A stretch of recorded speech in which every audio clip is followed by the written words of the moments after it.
top privacy settings in YouTube that you should check. So if you want to check some of the top privacy settings on YouTube, I will discuss a couple of those. One of the most important is, let's say sometimes you want to watch something but you don't want it to be saved in your watch history or your account. For that, you can turn on incognito mode for YouTube. So tap on the YouTube profile from the bottom right, and from here at the top you can see the option turn on incognito.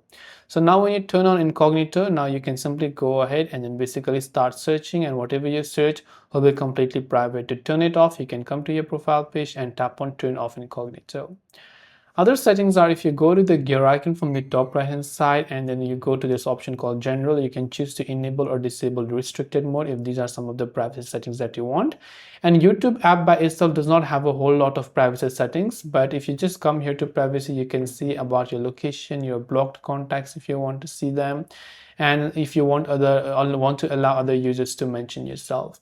And these are some of the privacy settings that you should definitely check out on your YouTube app. I hope the video helped you out, and if you have any questions, do feel free to leave them down below. Thanks for watching till the very end of this tutorial, and as always, see you soon in our next video.